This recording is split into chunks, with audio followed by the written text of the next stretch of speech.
ನಮಸ್ಕಾರ, ಶುಭೋದಯ, ಶುಭ ಮುಂಜಾನೆ ಪ್ರೀತಿಯ ವಿದ್ಯಾರ್ಥಿಗಳಿಗೆ, ಶಾಲಾ ಶಿಕ್ಷಕರಿಗೆ ಹಾಗೂ ಶಾಲಾ ಸಿಬ್ಬಂದಿ ವರ್ಗದವರಿಗೆ.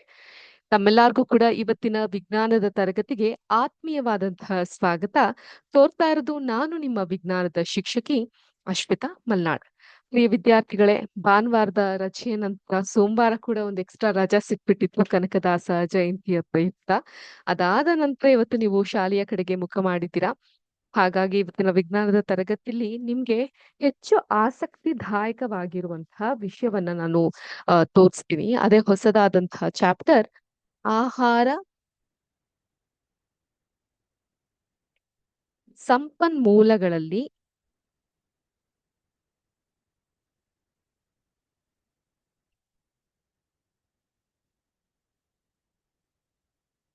ಸುಧಾರಣೆ.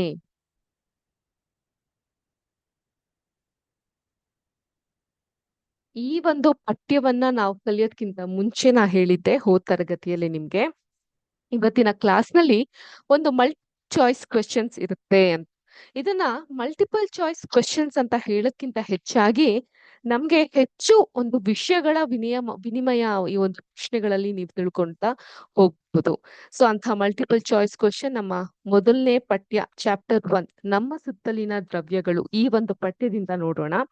ಮೇಡಮ್, ನಮ್ಮ ಸುತ್ತಲಿನ ದ್ರವ್ಯಗಳಿಗೆ ಆಲ್ರೆಡಿ ನೀವು ಮಲ್ಟಿಪಲ್ ಚಾಯ್ಸ್ ಕ್ವೆಶನ್ಸ್ ಗಳನ್ನ ಕೊಟ್ಬಿಟ್ಟಿದ್ರಿ. ಅದಾದ ನಂತರ ನಮ್ಮ ಸುತ್ತಲಿನ ದ್ರವ್ಯಗಳು ಶುದ್ಧವೇ ಈ ಒಂದು ಪಠ್ಯದ ಮಲ್ಟಿಪಲ್ ಚಾಯ್ಸ್ ಕ್ವೆಶನ್ಗಳು ಕೂಡ ನಮ್ಗೆ ಸಿಕ್ಕಿತ್ತು ಅಂತ ನೀವು ಕೇಳಬಹುದು. ನಿಜ. ಆದ್ರೆ ಪರೀಕ್ಷಾ ದೃಷ್ಟಿಯಿಂದ ನೋಡೋದ್ರಿಂದ ಹೆಚ್ಚು ಹೆಚ್ಚು ಪ್ರಶ್ನೆಗಳು ಬರೋದ್ರಿಂದ ಒಂದು ಚಾಪ್ಟರ್ ನ ಕಂಪ್ಲೀಟ್ ನಾವು ಎಲ್ಲಾ ಮೂಲೆಗಳಲ್ಲೂ ಕೂಡ ಅಧ್ಯಯನ ಮಾಡೋವರೆಗೂ ಕೂಡ ಆ ಒಂದು ಪಠ್ಯಕ್ಕೆ ಸಂಬಂಧಪಟ್ಟಂತಹ ಪ್ರಶ್ನೆಗಳನ್ನ ನಾವು ನೋಡ್ತಾ ಹೋಗೋಣ. ತಿಳಿತಾ? ಹಾಗಾದ್ರೆ ತಡ ಮಾಡದೆ ನಮ್ಮ ಸುತ್ತಲಿನ ದ್ರವ್ಯಗಳು ಈ ಒಂದು ಪಠ್ಯಕ್ಕೆ ಸಂಬಂಧಪಟ್ಟಂತಹ ಮಲ್ಟಿಪಲ್ ಚಾಯ್ಸ್ ಕ್ವಶನ್ ನೋಡ್ತಾ ಹೋಗೋಣ.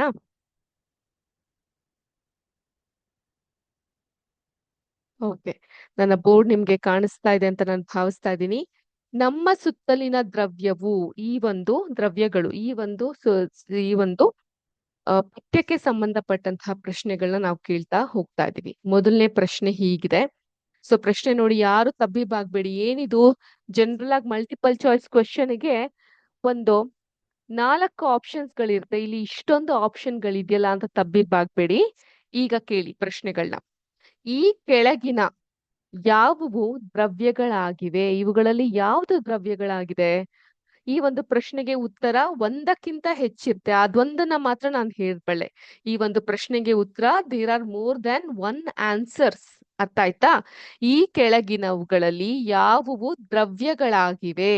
ಆಪ್ಷನ್ ಎ ಕುರ್ಚಿ, ಆಪ್ಷನ್ ಬಿ ಗಾಳಿ, ಆಪ್ಷನ್ ಸಿ ಪ್ರೀತಿ, ಆಪ್ಷನ್ ಡಿ ವಾಸನೆ, ಆಪ್ಷನ್ ಇ ದ್ವೇಷ, ಆಪ್ಷನ್ ಎಫ್ ಬಾದಾಮಿಗಳು, ಆಪ್ಷನ್ ಜಿ ಆಲೋಚನೆ, ಆಪ್ಷನ್ ಹೆಚ್ ತಂಪು, ಆಪ್ಷನ್ ಐ ತಂಪು ಪಾನೀಯ ಹಾಗೂ ಕೊನೆಯ ಆಪ್ಷನ್ ಸೌಂದರ್ಯ ವರ್ಧಕದ ವಾಸನೆ. ವರ್ಧಕದ ವಾಸನೆ ಅಂದ್ರೆ ಈ ಪರ್ಫ್ಯೂಮ್ ಸ್ಮೆಲ್ಗಳಾಗಿರ್ಬಹುದು, ಅಥವಾ ಈ ಕ್ರೀಮ್ಗಳ ಸ್ಮೆಲ್ ಆಗಿರಬಹುದು, ಅಥವಾ ಈ ಟ್ಯಾಲ್ಕಮ್ ಪೌಡರ್ಗಳ ಸ್ಮೆಲ್ ಆಗಿರಬಹುದು ಅಂಥದ್ದು. ಅರ್ಥ ಆಯ್ತಾ? ಸೌಂದರ್ಯ ವರ್ಧಕದ ವಾಸನೆ ಅಂತ ಹೇಳಿದ್ರೆ ಮತ್ತೊಮ್ಮೆ ಹೇಳ್ತೀನಿ. ಈ ಕೆಳಗಿನ ಯಾವುವು ದ್ರವ್ಯಗಳಾಗಿವೆ? ಆಪ್ಷನ್ ಎ ಕುರ್ಚಿ, ಆಪ್ಷನ್ ಬಿ ಗಾಳಿ, ಆಪ್ಷನ್ ಸಿ ಪ್ರೀತಿ, ಆಪ್ಷನ್ ಡಿ ವಾಸನೆ, ಆಪ್ಷನ್ ಇ ದ್ವೇಷ, ಆಪ್ಷನ್ ಎಫ್ ಬಾದಾಮಿಗಳು, ಆಪ್ಷನ್ ಜಿ ಆಲೋಚನೆ, ಆಪ್ಷನ್ ಹೆಚ್ ತಂಪು, ಆಪ್ಷನ್ ಐ ತಂಪು ಪಾನೀಯ, ಆಪ್ಷನ್ ಜೆ ಸೌಂದರ್ಯ ವರ್ಧಕದ ವಾಸನೆ. ಮೇಡಮ್, ಈ ಪ್ರಶ್ನೆಗೆ ಉತ್ತರ ನಾವ್ ಯಾವ ರೀತಿ ಕೊಡಬಹುದು?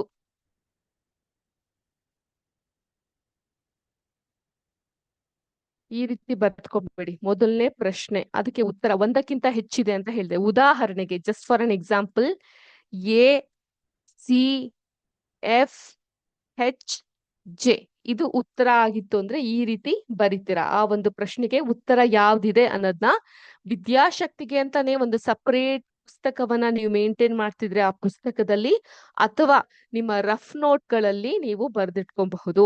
ಸೊ ನಿಮ್ಮ ರಫ್ ನೋಟ್ಗಳ ಬುಕ್ಗಳಿದ್ರೆ ಅದನ್ನ ಈ ರೀತಿಯಾಗಿ ಒಂದು ಪಾರ್ಟಿಷನ್ ಮಾಡ್ಬಿಟ್ಟು ನೀವು ಅಲ್ಲಿ ಬರ್ಕೊಬಹುದು. ಇದಕ್ಕೋಸ್ಕರ ನೀವೇನ್ ಸಪರೇಟ್ ಆಗಿ ವ್ಯಯ ಮಾಡಿ ಒಂದು ಪುಸ್ತಕವನ್ನ ತೆಗೆದುಕೊಳ್ಳಿ ಅಂತ ನಾನು ಹೇಳ್ತಾ ಇಲ್ಲ. ಈ ರೀತಿಯಾಗಿ ಒಂದು ಪುಸ್ತಕ ನಿಮ್ಮ ಹತ್ರ ಇದ್ರೆ ಹೀಗೆ ಪೇಜ್ ನ ಈ ರೀತಿ ಫೋಲ್ಡ್ ಮಾಡ್ಕೊಂಡು ವಿದ್ಯಾಶಕ್ತಿ ಅಂತ ಬರ್ದು ಅಲ್ಲಿ ನಿಮ್ಮ ಪ್ರಶ್ನೆಗಳಿಗೆ ಉತ್ತರವನ್ನ ನೀವು ಬರ್ದ್ಕೊಂತ ಹೋಗಬಹುದು. ಅಥವಾ ನಾವು ಕ್ಲಾಸ್ ನಲ್ಲಿ ಏನ್ ಪಾಠವನ್ನ ಮಾಡ್ತೀವಿ ಆ ಪಾಠಕ್ಕೆ ಸಂಬಂಧಪಟ್ಟಂತಹ ಫಾರ್ಮುಲಾಗಳಾಗಿರಬಹುದು, ಅಥವಾ ಒಂದು ಪ್ರಾಬ್ಲಮ್ಸ್ ಗಳಿದ್ರೆ ಅದನ್ನ ಸಾಲ್ವ್ ಮಾಡೋದಾಗಿರಬಹುದು. ವಿಜ್ಞಾನ ಒಂದಕ್ಕೆ ಅಲ್ಲ, ಗಣಿತಕ್ಕೂ ಕೂಡ ಇದನ್ನ ನೀವು ಫಾಲೋ ಮಾಡ್ತಾ ಹೋಗಬಹುದು. ಅರ್ಥ ಆಯ್ತಾ? ಈ ಪ್ರಶ್ನೆಗೆ ಉತ್ತರ ಒಂದಕ್ಕಿಂತ ಹೆಚ್ಚು ಇರುತ್ತೆ. ಸೊ ಈಗ ಮುಂದಿನ ಪ್ರಶ್ನೆಗಳ ಕಡೆಗೆ ನಾವು ಗಮನ ಹರಿಸೋಣ. ಮುಂದಿನ ಪ್ರಶ್ನೆ, ಈ ಕೆಳಗಿನ ತಾಪಗಳನ್ನ ಸೆಲ್ಸಿಯಸ್ ಅಳತೆಗೆ, ಸ್ವಲ್ಪ ದೊಡ್ಡದನ್ನ ಮಾಡ್ತೀನಿ.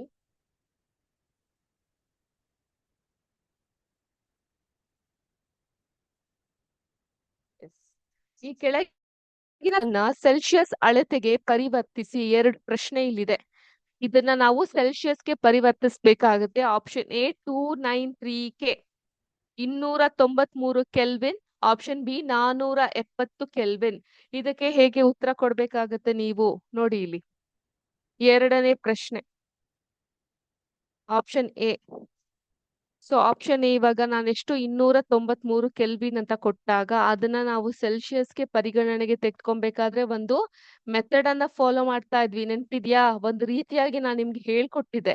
ಆ ಮೆಥಡ್ ಪ್ರಕಾರವಾಗಿ ಮಾಡಿ ಸೆಲ್ಸಿಯಸ್ ಉತ್ತರ ಏನಂತ ಬರುತ್ತೆ ಅನ್ನೋದನ್ನ ನೀವು ಬರಿಬೇಕಾಗತ್ತೆ. ಅದೇ ರೀತಿ ಇನ್ನೊಂದು ಪ್ರಶ್ನೆ ಕೇಳಿದ್ದೆ ಆಪ್ಷನ್ ಎ. ಅದೇ ರೀತಿ ಆಪ್ಷನ್ ಬಿ ಇಲ್ಲಿ 470 ಕೆಲ್ವಿನ್, 470 ಕೆಲ್ವಿನ್ ಅದನ್ನು ಬರ್ದು ಸೆಲ್ಸಿಯಸ್ ಅಲ್ಲಿ ಅದು ಹೇಗೆ ಬರುತ್ತೆ ಅಂತ ನೀವು ಸ್ಟೆಪ್ ಬೈ ಸ್ಟೆಪ್ ಅದನ್ನ ಬರ್ದು ತೋರಿಸ್ಬೇಕಾಗತ್ತೆ. ಇದಕ್ಕೆ ಉತ್ತರವನ್ನ ನೀವು ಮುಂದಿನ ಕ್ಲಾಸ್ ಅಂದ್ರೆ ಶುಕ್ರವಾರದ ಕ್ಲಾಸ್ ನಲ್ಲಿ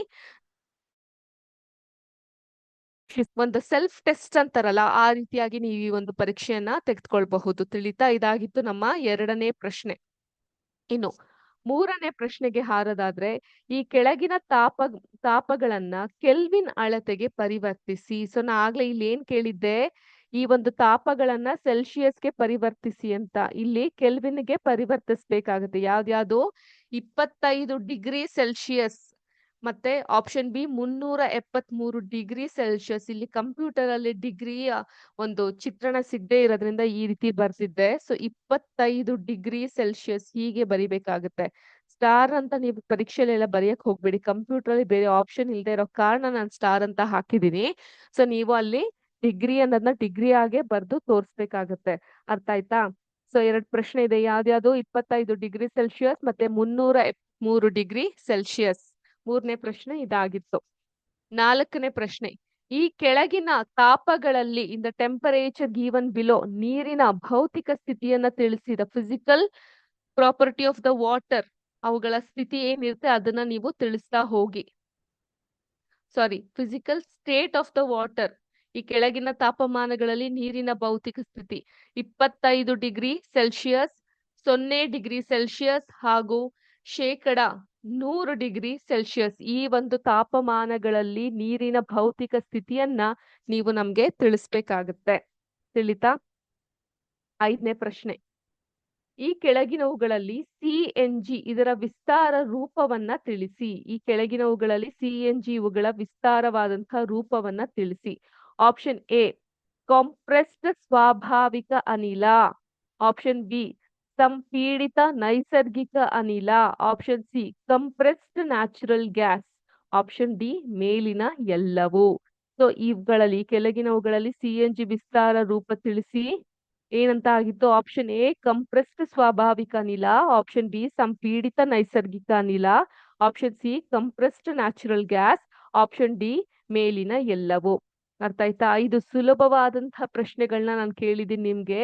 ಈ ಪ್ರಶ್ನೆಯಿಂದ ನಿಮ್ಗೆ ಒಂದು ದ್ರವ್ಯಗಳು ಯಾವ್ದ್ಯಾವ್ದು ಅಂತ ಗುರ್ತಿಸ್ತಾ ಹೋಗಬಹುದು. ಎರಡನೇದು ಕೆಲ್ವಿನ್ ಇಂದ ಸೆಲ್ಸಿಯಸ್ಗೆ, ಸೆಲ್ಸಿಯಸ್ ಇಂದ ಕೆಲ್ವಿನ್ ಗಳಿಗೆ ತಾಪಮಾನದ ಅಳತೆಯನ್ನ ನೀವು ಪರಿವರ್ತಿಸ್ತಾ ಹೋಗಬಹುದು. ಮತ್ತೆ ನೀರಿನ ಭೌತಿಕ ಸ್ಥಿತಿ ಯಾವ ರೀತಿ ಇರುತ್ತೆ ಅಂತ ತಿಳ್ಕೊಂತ ಹೋಗಬಹುದು. ಮತ್ತೆ CNGಯ ವಿಸ್ತಾರ ರೂಪವನ್ನ ನೀವು ಕಲಿತಾ ಹೋಗಬಹುದು. ಅರ್ಥ ಆಯ್ತಾ? ಈ 5 ಪ್ರಶ್ನೆಗಳಿಗೆ ನಿಮ್ಮ ಉತ್ತರವನ್ನ ನೀಡಿ. ಈ ಪ್ರಶ್ನೆಗಳಿಗೆ ನಾವು ಉತ್ತರವನ್ನ ನಿಮ್ಮ ಮುಂದಿನ ಕ್ಲಾಸ್ ಶುಕ್ರವಾರದ ಕ್ಲಾಸ್ ನಲ್ಲಿ ನೀಡ್ತಾ ಹೋಗ್ತೀವಿ. ತಿಳಿತಾ ಮಕ್ಳೇ? ಅರ್ಥ ಆಯ್ತಾ? 5 ಪ್ರಶ್ನೆಗಳು ಯಾರಿಗೂ ಏನು ಡೌಟ್ ಇಲ್ಲ ಅಂತ ನಾನು ಭಾವಿಸ್ತೀನಿ. ಅಕಸ್ಮಾತ್ ಪ್ರಶ್ನೆ ಇನ್ನೊಂದ್ಸಲ ಬೇಕು, ನಾವು ಕೇಳ್ಬೇಕು ಅಂತ ಇದ್ರೆ ನಮ್ಮ ಯೂಟ್ಯೂಬ್ ಚಾನಲ್ಗೆ ಲಾಗಿನ್ ಆಗಿ ಅಲ್ಲೂ ಕೂಡ ನೀವು ಪ್ರಶ್ನೆಗಳನ್ನ ಇನ್ನೊಮ್ಮೆ ನೋಡಬಹುದು. ಓಕೆ? ಎಸ್. ಈಗ ನಮ್ಮ ಸುತ್ತಲಿನ ದ್ರವ್ಯವು ಈ ಒಂದು ಪಠ್ಯಕ್ಕೆ ಸಂಬಂಧಪಟ್ಟಂತಹ ಪ್ರಶ್ನೆಗಳನ್ನ ನೋಡಿದ್ದಾಯ್ತು. ಆ ಪ್ರಶ್ನೆಗೆ ಉತ್ತರ ನೀವೆಲ್ಲ ಕೊಡ್ತೀರಾ ಅನ್ನೋ ನಿರೀಕ್ಷೆಯಲ್ಲಿ ನಾನಿದ್ದೀನಿ. ನಿಮ್ಮ ಬುಕ್‌ನಲ್ಲಿ ಈ ಪ್ರಶ್ನೆಗೆ ಉತ್ತರವನ್ನ ನೀವು ಬರ್ಕೊಂತಾ ಹೋಗಬಹುದು ಅಂತ ಹೇಳ್ತಾ, ಇವತ್ತು ಹೊಸದೊಂದು ಚಾಪ್ಟರ್ ಆಲ್ರೆಡಿ ಒಂದು ಇಂಟ್ರೊಡಕ್ಷನ್‌ನ ಕೊಟ್ಟಿದ್ದೆ ಅಲ್ವಾ ಈ ಒಂದು ಪಠ್ಯದ ಕುರಿತಾಗಿ. ಆಹಾರ ಸಂಪನ್ಮೂಲಗಳಲ್ಲಿ ಸುಧಾರಣೆ, ಈ ಒಂದು ಪಠ್ಯಕ್ಕೆ ಸಂಬಂಧಪಟ್ಟಂತಹ ವಿಷಯಗಳನ್ನ ನಾವು ತಿಳ್ಕೊಂತಾ ಹೋಗೋಣ. ಈಗ ಇಂಟ್ರಡಕ್ಷನ್ ಸಮಯದಲ್ಲಿ ನಾನು ಹೇಳಿದ್ದೆ ಏನು, ಪ್ರತಿಯೊಬ್ರು ಕೂಡ ನಮ್ಮ ದೇಶದಲ್ಲಿ ನಮ್ದು ಕೃಷಿ ಪ್ರಧಾನವಾದಂತಹ ದೇಶ. ಭಾರತ ಬಂದು agriculture based land. The primary cultivation of India is agriculture ಅಲ್ವಾ? ಅದೇ ನಮ್ಮ ಮುಖ್ಯವಾದಂತಹ ಜೀವಾಳ. ಇಂತಹ ಕೃಷಿಯ ಜೊತೆಗೆ ಜಾನುವಾರುಗಳು ಅಂದ್ರೆ ಕ್ಯಾಟಲ್ ಬ್ರೀಡಿಂಗ್ ಅಂತ ಹೇಳ್ತಾರೆ. ಈ ಕೋಳಿಗಳ ಸಾಕಣೆ ಆಗಿರಬಹುದು, ಮೀನು ಸಾಕಣೆ ಆಗಿರಬಹುದು, ಜೇನು ಸಾಕಣೆ ಆಗಿರಬಹುದು, ಇಂಥದ್ನೆಲ್ಲ ಮಾಡ್ತಾ ಹೋಗ್ತಾರೆ. ಈಗ ನಾವು to the pulp of the chapter ಹೋಗೋದಾದ್ರೆ, ಬೆಳೆಯ ಇಳುವರಿಯಲ್ಲಿ ಸುಧಾರಣೆ ಯಾವ ರೀತಿ ತರಬಹುದು ಅಂತ ನೋಡ್ತಾ ಹೋಗ್ಬೇಕಾಗತ್ತೆ.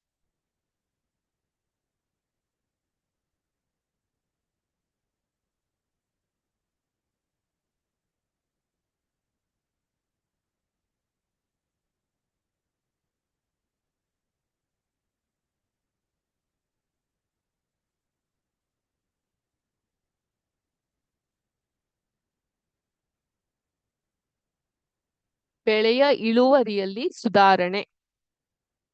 ಈ ಗೋಧಿ, ಅಕ್ಕಿ, ಮೆಕ್ಕೆಜೋಳ, ರಾಗಿ ಮತ್ತು ಬಿಳಿ ಗಳಂತಹ ಧಾನ್ಯಗಳು ನಮ್ಮ ಶಕ್ತಿ ಅವಶ್ಯಕತೆಯನ್ನ ಪೂರೈಸುವಂತಹ ಕಾರ್ಬೋಹೈಡ್ರೇಟ್ ಗಳನ್ನ ಒದಗಿಸುತ್ತೆ ಅಲ್ವಾ?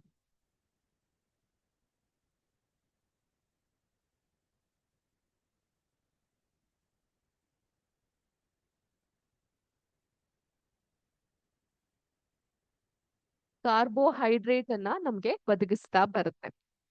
ಈಗ ಒಂದೊಂದು ಪರಿಸರದಲ್ಲಿ ಒಂದೊಂದು ರೀತಿಯಾದಂತಹ ಆಹಾರ ಶೈಲಿ ಇರುತ್ತೆ, ಹೌದೋ ಇಲ್ವೋ? ನಮ್ಮ ಉತ್ತರ ಕರ್ನಾಟಕದ ಕಡೆಗೆ ಹೋದಾಗ ಈ ಜೋಳದ ರೊಟ್ಟಿಯನ್ನ ಸೇವಿಸ್ತಾ ಬರ್ತಾರೆ. ಅದೇ ನಮ್ಮ ಮೈಸೂರು, ಮಂಡ್ಯ ಇಂತಹ ಪ್ರಾಂತ್ಯದ ಕಡೆಗಳಿಗೆ ಹೋದಾಗ ರಾಗಿ ಮುದ್ದೆಯನ್ನ ಅವರು ಸೇವಿಸ್ತಾರೆ. ಮಲೆನಾಡು, ದಕ್ಷಿಣ ಕನ್ನಡ, ಕರಾವಳಿ ಪ್ರದೇಶಕ್ಕೆ ಹೋದಾಗ ಈ ಅಕ್ಕಿ ಉಂಡೆ ಅಥವಾ ಕಡಬು ಅಥವಾ ಪುಂಡಿ ಅಂತ ಏನ್ ಕರಿತೀವಿ ಅವುಗಳನ್ನ ಸೇವಿಸೋದು, ಅಕ್ಕಿ ರೊಟ್ಟಿಯನ್ನ ಸೇವಿಸೋದು ಇಂಥದ್ನ ಮಾಡ್ತಾ ಹೋಗ್ತಾರೆ. ಆದ್ರಿಂದ ನಮ್ಮ ಪರಿಸರಕ್ಕೆ ಅನುಗುಣವಾದಂತಹ ಪದಾರ್ಥಗಳನ್ನ, ಬೆಳೆಗಳನ್ನ ನಾವು ಬೆಳೆದು ಅದನ್ನೇ ಸೇವಿಸುವಂತಹ, ಅದನ್ನೇ ಜೀರ್ಣಗೊಳಿಸುವಂತಹ ಒಂದು ರೂಢಿಯಲ್ಲಿ ನಾವು ಪರಂಪರೆಯಿಂದ ಬರ್ತಾ ಹೋಗ್ತಾ ಇದೀವಿ ಅಲ್ವಾ, ಹಿಂದಿನ ಕಾಲದಿಂದನೂ. ಈಗ ಈ ದ್ವಿದಳ ಧಾನ್ಯ ಅಂತ ಹೇಳಿದ್ರೆ ಕೇಳಿದ್ದೀರಾ?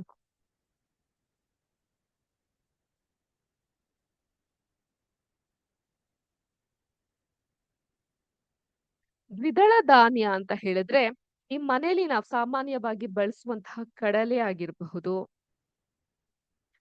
ಬಟಾಣಿ ಆಗಿರಬಹುದು, ಈ ಉದ್ದಿನ ಬೇಳೆ ಆಗಿರಬಹುದು, ಲೆಂಟಿಲ್ ಅಂತ ಕರಿತೀವಿ, ಲೆಂಟಿಲ್ಸ್ ಅಂತ ಇಂಗ್ಲಿಷ್ ಅಲ್ಲಿ ಹೇಳ್ತಾರೆ. ಈ ಲೆಂಟಿಲ್ಗಳಾಗಿರಬಹುದು, ಹೆಸರು ಬೇಳೆ ಆಗಿರಬಹುದು, ಇವು ನಮ್ಗೆ ಪ್ರೋಟೀನ್ ಗಳನ್ನ ನೀಡುತ್ತೆ. ಸೊ ನಾ ಆಗ್ಲೇ ಹೇಳ್ದಂಗೆ ಏನೇನು, ಈ ಗೋಧಿ, ಅಕ್ಕಿ, ಮೆಕ್ಕೆಜೋಳ, ರಾಗಿ, ಬಿಳಿಜೋಳ ಅಂತಹ ಧಾನ್ಯಗಳು ನಮ್ಗೆ ಕಾರ್ಬೋಹೈಡ್ರೇಟ್ ಅನ್ನ ನೀಡುತ್ತೆ. ಆದ್ರೆ ಈ ದ್ವಿದಳ ಧಾನ್ಯಗಳು ನಮ್ಗೆ ಏನೇನ್ ಕೊಡುತ್ತೆ? ಉದಾಹರಣೆಗೆ ಕಡ್ಲೆ, ಬಟಾಣಿ, ಉದ್ದಿನ ಬೇಳೆ, ಲೆಂಟಿಲ್, ಹೆಸರು ಬೇಳೆ, ಇವುಗಳು ನಮ್ಗೆ ಪ್ರೋಟೀನ್ ಅನ್ನ ಕೊಡುತ್ತೆ. ಪ್ರೋಟೀನ್ ಅಂತ ಕೊಡುತ್ತೆ. ಮತ್ತು ಎಣ್ಣೆಯ ಬೀಜಗಳಾದಂತಹ ಸೋಯಾಬೀನ್, ಕಡಲೆಕಾಯಿ, ಹರಳು ಬೀಜ, ಎಳ್ಳು, ಸಾಸಿವೆ, ಅಗಸೆ ಬೀಜ, ಸೂರ್ಯಕಾಂತಿ ಬೀಜಗಳು ನಮಗೆ ಅವಶ್ಯಕತೆ ಇರುವಂತಹ ಕೊಬ್ಬುಗಳನ್ನ ನೀಡುತ್ತೆ. ನೋಡಿ, ಮನುಷ್ಯನ ದೇಹ ರಚನೆ ಸರಿಯಾಗಿ ಇವಾಗಾಗ್ಲೇ ನೀವು ಜೀವದ ಮೂಲ ಘಟಕ ಅಥವಾ ಅಂಗಾಂಶಗಳು ಇವುಗಳ ಪಠ್ಯವನ್ನ ನೀವು ಪಾಲಿಸ್ತಾ ಬಂದಾಗ ನಿಮ್ಗೆ ಏನ್ ಗೊತ್ತಿರುತ್ತೆ? ನಮ್ಗೆ ನಮ್ಮ ದೇಹದ ಸುಧಾರಣೆಗೆ ನಮಗೆ ಸರಿಯಾದ ರೀತಿಯಲ್ಲಿ ಕಾರ್ಬೋಹೈಡ್ರೇಟ್ ಅವಶ್ಯಕತೆ ಇರುತ್ತೆ, ಪ್ರೋಟೀನ್‌ಗಳ ಅವಶ್ಯಕತೆ ಇರುತ್ತೆ, ಸರಿಯಾದ ಒಳ್ಳೆಯ ಕೊಬ್ಬು ಗುಡ್ ಕೊಲೆಸ್ಟ್ರಾಲ್ ಅಂತ ಹೇಳ್ತೀವಿ ಇವುಗಳ ಅವಶ್ಯಕತೆ ಇರುತ್ತೆ. ಆದ್ರೆ ಇವುಗಳು ಎಲ್ಲಿಂದ ಸಿಗುತ್ತೆ? ಈಗ ನೀವು ಬಟ್ಟಲಿಗೆ ಅನ್ನ ಹಾಕೊಂಡಾಗ್ಲೂ ಅಷ್ಟೇ. ಕಾರ್ಬೋಹೈಡ್ರೇಟ್ ನ ಸ್ವಲ್ಪ ಕಮ್ಮಿ ತಿನ್ನಿ, ಪ್ರೋಟೀನ್ ಮತ್ತೆ ಫೈಬರ್ ಇಂತಹದ್ನ ಜಾಸ್ತಿ ತಿನ್ನಿ ಅನ್ನೋ ಮಾತುಗಳನ್ನ ಹೌದೋ ಇಲ್ವೋ ಕೇಳಿರ್ತೀವಲ್ವಾ. ನಾವ್ ಇದನ್ನೆಲ್ಲ ಗಮನಿಸಿದಾಗ ನಾವ್ ಏನಂತ ಅರ್ಥ ಮಾಡ್ಕೋಬಹುದು? ನಮ್ಗೆ ಕಾರ್ಬೋಹೈಡ್ರೇಟ್ ಯಾವ್ದ್ರಿಂದ ಸಿಗುತ್ತೆ? ಗೋಧಿ, ಅಕ್ಕಿ, ಮೆಕ್ಕೆಜೋಳ, ರಾಗಿ, ಬಿಳಿ ಜೋಳ ಇತ್ಯಾದಿ. ಪ್ರೋಟೀನ್ ಯಾವ್ದ್ರಿಂದ ಸಿಗುತ್ತೆ? ಕಡಲೆ, ಬಟಾಣಿ, ಉದ್ದಿನ ಬೇಳೆ, ಲೆಂಟಿಲ್, ಹೆಸರು ಬೇಳೆ ಇತ್ಯಾದಿ. ಮತ್ತೆ ಈ ಎಣ್ಣೆಯ ಬೀಜಗಳಿಂದ ಏನ್ ಸಿಗುತ್ತೆ ನಮ್ಗೆ? ಸರಿಯಾದ ಒಳ್ಳೆಯ ಕೊಲೆಸ್ಟ್ರಾಲ್. ಈ ಕಡ್ಲೆಕಾಯಿ ಆಗಿರ್ಬಹುದು, ಹರಳು ಬೀಜ ಆಗಿರ್ಬಹುದು, ಅಗಸೆ ಬೀಜ, ಫ್ಲಾಕ್ ಸೀಡ್ಸ್ ಅಂತೀವಿ, ಸೂರ್ಯಕಾಂತಿ ಬೀಜ, ಎಳ್ಳು, ಸಾಸಿವೆ, ಸೋಯಾಬೀನ್ ಇತ್ಯಾದಿ. ಇನ್ನು ತರಕಾರಿಗಳು ಮತ್ತು ಹಣ್ಣುಗಳು ಕಡಿಮೆ ಪ್ರಮಾಣದ ಪ್ರೋಟೀನ್ಗಳು, ಕಾರ್ಬೋಹೈಡ್ರೇಟ್ಗಳು ಮತ್ತೆ ಜೊತೆಗೆ ಹಲವಾರು ಜೀವಸತ್ವಗಳು ಅಂತ ಹೇಳಿದ್ರೆ ವೈಟಮಿನ್ಸ್ ಅಂತ ಕರಿತೀವಿ. ಜೀವಸತ್ವಗಳು ಮತ್ತು ಖನಿಜಗಳು ಅಂತ ಹೇಳಿದ್ರೆ ಮಿನರಲ್ಸ್ ಅಂತ ಕರಿತೀವಿ. ಅರ್ಥ ಆಯ್ತಾ? ಇವುಗಳನ್ನ ನಮ್ಗೆ ಒದಗಿಸುತ್ತೆ.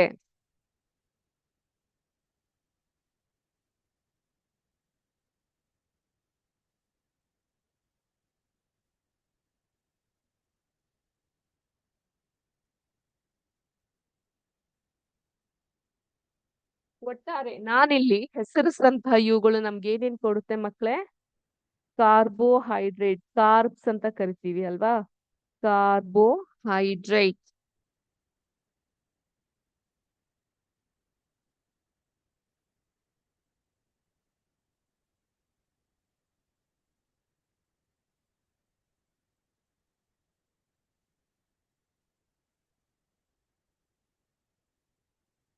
ಪ್ರೋಟೀನ್,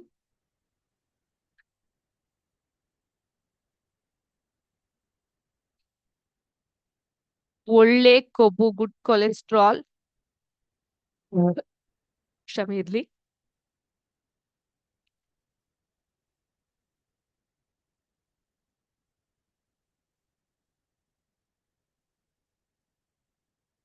ಜೀವಸತ್ವ, ಖನಿಜ. ಸೊ ಒಟ್ಟಾರೆ ಈ ಆಹಾರ ಬೆಳೆಗಳ ಜೊತೆಗೆ ಮೇವು ಬೆಳೆಗಳಾದಂತಹ ಬರ್ಸೀಮ್, ಓಟ್ಸ್ ಅಥವಾ ಸೂಡನ್ ಹುಲ್ಲುಗಳನ್ನ ಜಾನುವಾರುಗಳ ಆಹಾರವಾಗಿ ಕೂಡ ಬೆಳಿಲಾಗುತ್ತೆ. ಸೊ ಒಟ್ಟಾರೆ ನಮ್ಗೆ ಒಂದು ಸರಿಯಾದ ರೀತಿಯಲ್ಲಿ ನಮ್ಮ ಆರೋಗ್ಯವನ್ನ ನಾವು ಕಾಪಾಡ್ಕೊಬೇಕು ಅಂತ ಹೇಳಿದ್ರೆ ನಮ್ಗೆ ಏನೇನ್ ಬೇಕಾಗುತ್ತೆ? ಕಾರ್ಬೋಹೈಡ್ರೇಟ್, ಪ್ರೋಟೀನ್, ಒಳ್ಳೆಯ ಕೊಬ್ಬು, ಜೀವಸತ್ವ, ಖನಿಜ ಇವೆಲ್ಲದರ ಅವಶ್ಯಕತೆ ನಮ್ಗೆ ಇರುತ್ತೆ. ಕಾರ್ಬೋಹೈಡ್ರೇಟ್ ನಮ್ಗೆ ಸಿಗುವಂತಹದ್ದು ಯಾವ್ದ್ಗಳಿಂದ?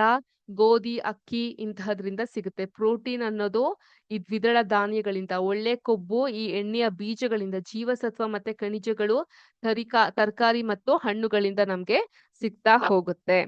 ಈಗ ದ್ವಿದಳ ಧಾನ್ಯಗಳು, ಹಣ್ಣುಗಳು ಮತ್ತು ತರಕಾರಿಗಳಿಂದ ನಾವು ಏನನ್ನ ಪಡಿತೀವಿ? ಆನ್ಸರ್ ಇಲ್ಲಿ ನಮ್ಗೆ ಆಲ್ರೆಡಿ ಸಿಕ್ಬಿಟ್ಟಿದೆ ಅಲ್ವಾ? ತಮ್ಮ ಬೆಳವಣಿಗೆ ಮತ್ತು ಜೀವನ ಚಕ್ರವನ್ನ ಪೂರ್ತಿಗೊಳಿಸಲು ವಿವಿಧ ಬೆಳೆಗಳಿಗೆ ವಿಭಿನ್ನ ಹವಾಮಾನ ಪರಿಸ್ಥಿತಿ, ಉಷ್ಣತೆ ಮತ್ತು ದ್ಯುತಿ ಅವಧಿಯ ಅಗತ್ಯವಿದೆ. ದ್ಯುತಿ ಅವಧಿ ಅಂತ ಹೇಳಿದ್ರೆ ಆ ಬೆಳೆಯನ್ನ ನಮ್ಗೆ ಸಿಗುತ್ತಲ್ಲ ಅದಕ್ಕೆ ತೆಗೆದುಕೊಳ್ಳುವಂತಹ ಸಮಯ ದ್ಯುತಿ ಅವಧಿ. ಅರ್ಥ ಆಯ್ತಾ? ಅಂದ್ರೆ ಇಳುವರಿಯ ಸಮಯ ಅಂತ ಹೇಳ್ತೀವಿ. ಈಗ ದ್ಯುತಿ ಅವಧಿಯು ಸೌರ ಬೆಳಕಿನ ಅವಧಿ ಸೋಲಾರ್ ಲೈಟ್ ಸಂಬಂಧಿಸಿದೆ. ಸಸ್ಯಗಳ ಬೆಳವಣಿಗೆಗೆ ಮತ್ತು ಹೂ ಬಿಡುವಿಕೆಗೆ ಸೌರ ಬೆಳಕಿನ ಮೇಲೆ ಅವಲಂಬಿತವಾಗಿದೆ. ನಮಗೆಲ್ಲ ತಿಳಿದಿರುವಂತೆ ಸಸ್ಯಗಳು ತಮ್ಮ ಆಹಾರವನ್ನ ಸೌರ ಬೆಳಕಿನ ದ್ಯುತಿ ಸಂಶ್ಲೇಷಣೆ ಕ್ರಿಯೆಯಿಂದ ತಯಾರಿಸಿಕೊಳ್ಳುತ್ತದೆ. ಕೆಲವು ಬೆಳೆಗಳಿಗೆ ಅವು ಮಳೆಗಾಲದಲ್ಲಿ ಬೆಳೆಯುತ್ತವೆ. ಖಾರಿಫ್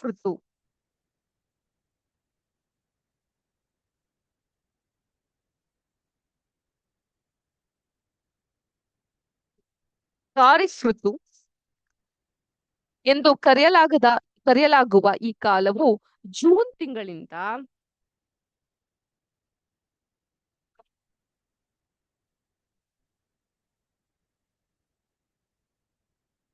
ಅಕ್ಟೋಬರ್ ತಿಂಗಳವರೆಗೂ ಇರುತ್ತೆ. ಯಾವುದು? ಖಾರಿಫ್. ಅರ್ಥ ಆಯ್ತಾ?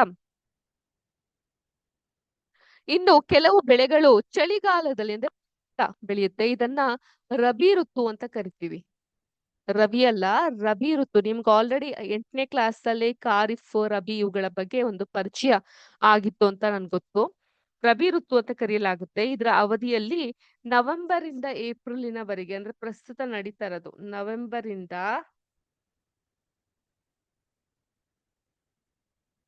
ಏಪ್ರಿಲ್‌ನವರೆಗೆ. ಭತ್ತ, ಸೋಯಾಬೀನ್, ಅರ್ಹರ್ ಅಂದ್ರೆ ಪಿಜನ್ ಪೀ ಅಂತ ಕರಿತೀವಿ. ಮೆಕ್ಕೆಜೋಳ, ಉದ್ದಿನ ಬೇಳೆಗಳು, ಖಾರಿಫ್ ಬೆಳೆಗಳು. ಹಾಗೆಯೇ ಗೋಧಿ, ಕಡಲೆ, ಬಟಾಣಿ, ಸಾಸಿವೆ, ಅಗಸೆ ಬೀಜಗಳು ರಬಿ ಬೆಳೆಗಳು. ಸೊ ಖಾರಿಫ್ ಋತುವಲ್ಲಿ ಬೆಳೆಯುವಂತಹ ಅಂದ್ರೆ ಜೂನ್ ಇಂದ ಅಕ್ಟೋಬರ್‌ನ ಮಳೆಯ ಸಮಯದಲ್ಲಿ ಬೆಳೆಯುವಂತಹ ಬೆಳೆಗಳು ಖಾರಿಫ್ ಋತುವಿನಲ್ಲಿ ಬೆಳೆಯುವಂತಹ ಖಾರಿಫ್ ಬೆಳೆಗಳಾಗುತ್ತೆ. ರಬಿ ಋತು ಅಂದ್ರೆ ನವೆಂಬರ್ ಇಂದ ಏಪ್ರಿಲ್ ವರೆಗೂ ಇರುವಂತಹ ವರ್ತಮಾನದಲ್ಲಿ ಹವಾಮಾನದ ಪ್ರದೇಶದಲ್ಲಿ ಬೆಳೆಯುವಂತಹ ಬೆಳೆಗಳು ರಬಿ ಬೆಳೆಗಳು ಅಂತ ಕರ್ಸ್ಕೊಳ್ಳುತ್ತೆ. ಇದು ಖಾರಿಫ್ ಋತು ಮತ್ತೆ ರಬಿ ಋತುವಿನ ಕುರಿತು ಆಗಿತ್ತು. ಈಗ ಇದಕ್ಕೆ ಸಂಬಂಧಪಟ್ಟಂತಹ ಕೆಲವೊಂದು ಚಿತ್ರಗಳನ್ನ ನಿಮ್ಗೆ ತೋರಿಸ್ಲಿಕ್ಕೆ ನಾನು ತಯಾರು ಮಾಡಿದ್ದೇನೆ. ಸೊ ಈಗ ಎಲ್ಲಾರ್ಗು ನನ್ನ ಸ್ಕ್ರೀನ್ ಕಾಣ್ತಾ ಇದೆ ಅಂತ ಭಾವಿಸ್ತೀನಿ. ಇದು ಖಾರಿಫ್ ಬೆಳೆಗಳು.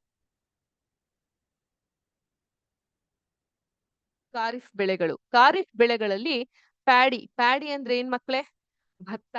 ಭತ್ತ. ಈಗ ಸಾಮಾನ್ಯವಾಗಿ ಎಲ್ಲಾರ ಮನೆಗಳಲ್ಲೂ ಕೂಡ ಈ ಒಂದು ಭತ್ತದಿಂದ ಏನನ್ನ ತಯಾರು ಮಾಡ್ತೀವಿ ನಾವು? ಭತ್ತ ಅಂದ್ರೆ ಏನು? ವೀಟ್ ಅಲ್ಲ, ವೀಟ್ ಅಂದ್ರೆ ಗೋಧಿ ಅಂತ ಕರಿತೀವಿ. ಭತ್ತ ಅಂತ ಹೇಳಿದ್ರೆ ಏನು? ಭತ್ತ ಅಂತ ಹೇಳಿದ್ರೆ ಅಕ್ಕಿಯನ್ನ ನಾವು ತಯಾರು ಮಾಡ್ಲಿಕ್ಕೆ ಭತ್ತ ಅಂತ ಕರಿತೀವಿ. ಅರ್ಥ ಆಯ್ತಾ?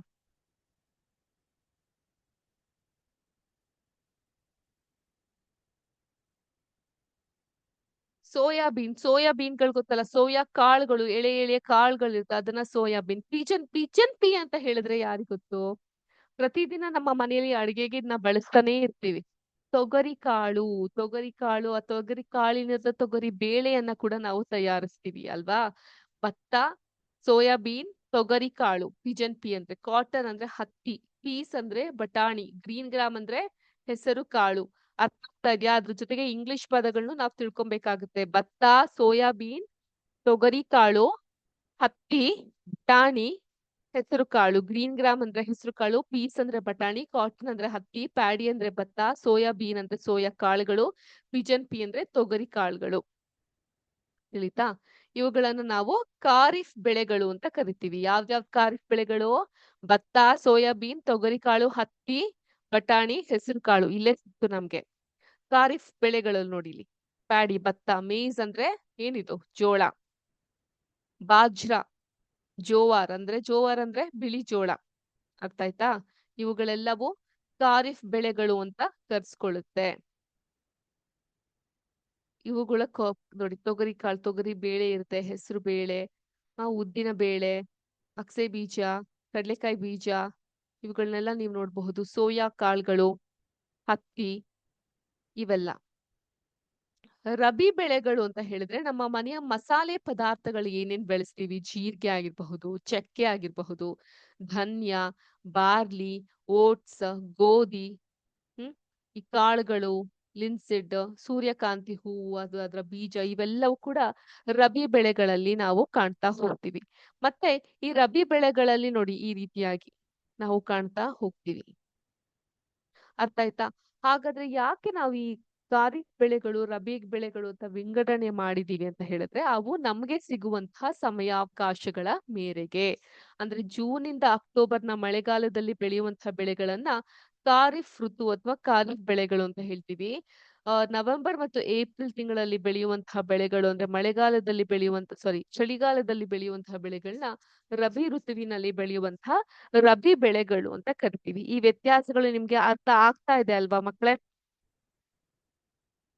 ಮತ್ತೆ ಖಾರಿಫ್ ಬೆಳೆಗಳಲ್ಲಿ ಯಾವ್ದ್ಯಾವ್ದು ಉದಾಹರಣೆ ಅಂತ ನೀವು ನೋಡ್ಬೇಕಾಗುತ್ತೆ. ಈ ಭತ್ತ, ಸೋಯಾಬೀನ್, ತೊಗರಿ ಕಾಳು, ಮೆಕ್ಕೆಜೋಳ, ಉದ್ದಿನ ಬೇಳೆ, ಇವೆಲ್ಲ ಖಾರಿಫ್ ಬೆಳೆಗಳು. ಅದೇ ರೀತಿ ರಬಿ ಬೆಳೆಗಳಲ್ಲಿ ಗೋಧಿ, ಕಡಲೆ, ಬಟಾಣಿ, ಸಾಸ್ವೆ, ಅಗಸೆ ಬೀಜಗಳು, ಇವೆಲ್ಲ ರಬಿ ಬೆಳೆಗಳಿಗೆ ವರ್ಗಕ್ಕೆ ಸೇರುತ್ತೆ.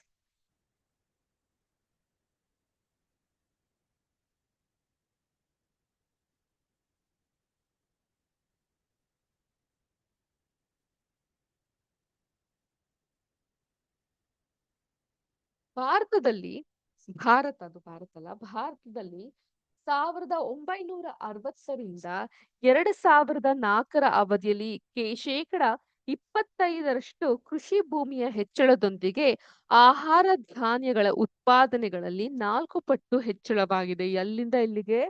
1960ರಿಂದ 2000 4ರವರೆಗೆ ಯಾರಾದ್ರೂ ಹುಟ್ಟಿದ್ರ ಈ ಸಮಯದಲ್ಲಿ? ಹುಟ್ಟಿರ್ತೀರಾ ಅಲ್ವಾ? ಹುಟ್ಟಿದ್ರಾ ಇಲ್ವಾ? ಇಲ್ಲ. ಈ ಒಂದು ಸಮಯದಲ್ಲಿ ಏನಾಗಿರುತ್ತೆ, 25% ಅಷ್ಟು ಕೃಷಿ ಭೂಮಿಯನ್ನ ಹೆಚ್ಚಳ ಮಾಡ್ಲಿಕ್ಕೆ ಆಯ್ತಷ್ಟೇ. ಆದ್ರೆ ಬೆಳೆಯುವಂತಹ ಬೆಳೆಗಳು 4 ಪಟ್ಟು ಹೆಚ್ಚಾಗಿ ಬೆಳೀತಾ ಇದ್ರು. 4 ಪಟ್ಟು ಹೆಚ್ಚಾಗಿ ಬೆಳೆಗಳನ್ನ ಬೆಳಿಲಿಕ್ಕೆ ಇದು ಸಾಧ್ಯ ಆಯ್ತಾ ಬಂತು. ಕೃಷಿ ಪದ್ಧತಿಗಳ ಬಗ್ಗೆ ನಾವು ಆಲೋಚಿಸಿದರೆ ಅದನ್ನ ನಾವು 3 ಹಂತಗಳಲ್ಲಿ ವಿಭಾಗಿಸಬಹುದು.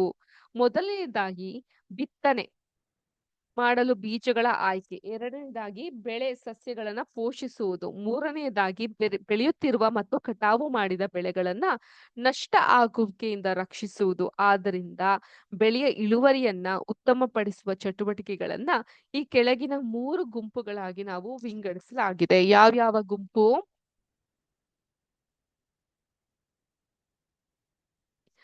ನಾವ್ ಯಾಕೆ ಇದನ್ನ ಮಾಡ್ಬೇಕು? ಇವಾಗ ಯಾವಾಗ್ಲೂ ವೈ ಅನ್ನೋ ಪ್ರಶ್ನೆ ಯಾವಾಗ್ಲೂ ವಿದ್ಯಾರ್ಥಿಗಳಲ್ಲಿ ಇರ್ಲೇಬೇಕಾಗತ್ತೆ. ಈಗ ಈ ಒಂದು ಪಾಠ ನಾವ್ ಯಾಕೆ ಈ ಪಾಠವನ್ನ ಕಲಿಬೇಕು? ಮೊದಲನೇದು, ನಮ್ಗೆ ಆಹಾರ ಪದ್ಧತಿಗಳು ಯಾವ ಕಾಲಘಟ್ಟದಲ್ಲಿ ಯಾವ ಕಾಲಮಾನದಲ್ಲಿ ಯಾವ್ದ್ಯಾವ್ದನ್ನ ಬೆಳಿತೀವಿ, ಅದರಿಂದ ನಮ್ಮ ದೇಹಕ್ಕೆ ಯಾವ್ಯಾವ್ದಾದಂತಹ ಒಂದು ಜೀವಸತ್ವಗಳು ಸಿಗುತ್ತೆ ಅನ್ನೋದ್ರ ಬಗ್ಗೆ ತಿಳ್ಕೊಂತಾ ಹೋಗ್ಬೇಕು. ಜೊತೆಗೆ ನಮಗೆ ಇರುವಂತಹ ಸಂಪನ್ಮೂಲ ಇಷ್ಟು, ಆದ್ರೆ ಅದಕ್ಕೆ ಬೇಕಾಗಿರುವಂತಹ ಜನಗಳು ಇಷ್ಟು. ಇಷ್ಟೇ ಜಾಗದಲ್ಲಿ ಇಷ್ಟೊಂದು ಜನರಿಗೆ ಹೊಟ್ಟೆ ತುಂಬುವಷ್ಟು ನಾವು ಬೆಳೆಯನ್ನ ಬೆಳಿಬೇಕು ಅಂತ ಹೇಳಿದ್ರೆ ಅದು ಸೈಂಟಿಫಿಕ್ ಆದ ರೀತಿಲಿ ಮಾತ್ರ ಬೆಳಿಲಿಕ್ಕೆ ಸಾಧ್ಯವಾಗುವಂಥದ್ದು. ಇಂತಹ ನಿಟ್ಟಿನಲ್ಲಿ ಈ ಆಹಾರ ಸಂಪನ್ಮೂಲಗಳನ್ನ ಸುಧಾರಣೆ ಮಾಡೋದು, ಈ ಫುಡ್ ರಿಸೋರ್ಸಸ್ ನ ಕಾಪಾಡೋದು ಮತ್ತೆ ಎಲ್ಲಾರ್ಗೂ ಒದಗಿಸೋದು ನಮ್ಮ ಕರ್ತವ್ಯ. ಸೊ ಅದನ್ನ ಯಾವ ರೀತಿ ಮಾಡಬಹುದು, ಈ ಒಂದು ಆಹಾರ ಸಂಪನ್ಮೂಲದ ಸುಧಾರಣೆ ಅನ್ನೋದು ಎಲ್ಲಾರ್ಗೂ ದೊರಕುವ ಹಾಗೆ ಯಾವ ರೀತಿ ಮಾಡಬಹುದು ಅಂತ ಹೇಳಿದ್ರೆ, ಒಂದು, ಆಯಾ ಕಾಲಮಾನದಲ್ಲಿ ಯಾವ್ಯಾವ ಬೆಳೆಗಳನ್ನ ಬೆಳಿತಿದ್ವೋ ಆ ಬೆಳೆಗಳನ್ನ ಬೆಳೆಯೋದು. ಈ ಖಾರಿಫ್ ಬೆಳೆ ಹಾಗೂ ರಬಿ ಬೆಳೆ ಇವುಗಳಾಗಿರಬಹುದು. ಎರಡನೇದು, ಈ ಒಂದು ಬೆಳೆಯ ತಳಿಯ ಸುಧಾರಣೆಯನ್ನ ಮಾಡೋದು.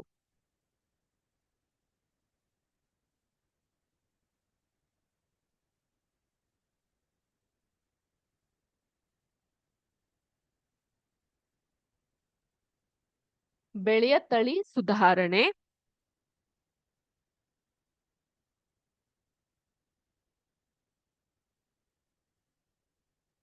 ಬೆಳೆಯ ಉತ್ಪಾದನೆಯ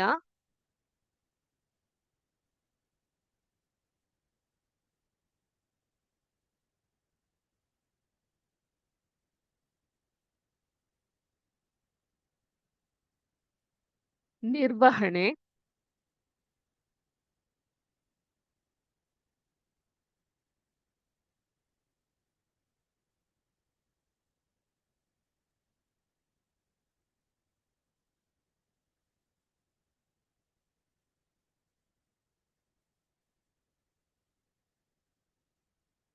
ಬೆಳೆ ರಕ್ಷಣೆಯ ನಿರ್ವಹಣೆ. ಏನೇನು? ಬೆಳೆಯ ತಳಿ ಸುಧಾರಣೆ ಅಂದ್ರೆ ಕ್ರಾಪ್ ವೆರೈಟಿ ಇಂಪ್ರೂವ್ಮೆಂಟ್ ಅಂತ.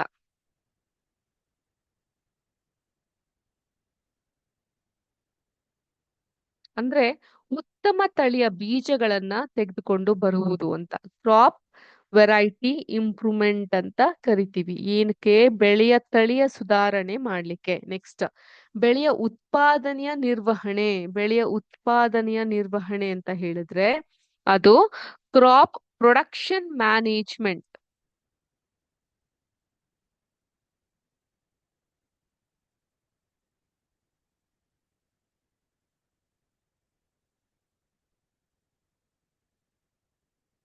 ಕ್ರಾಪ್ ಬೆಳೆ ಪ್ರೊಡಕ್ಷನ್ ಉತ್ಪಾದನೆಯ ನಿರ್ವಹಣೆ ಮ್ಯಾನೇಜ್ಮೆಂಟ್.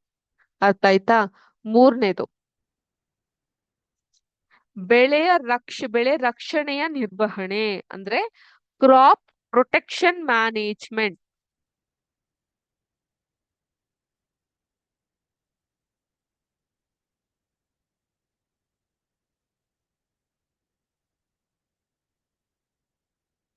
ತಿಳಿತಾ?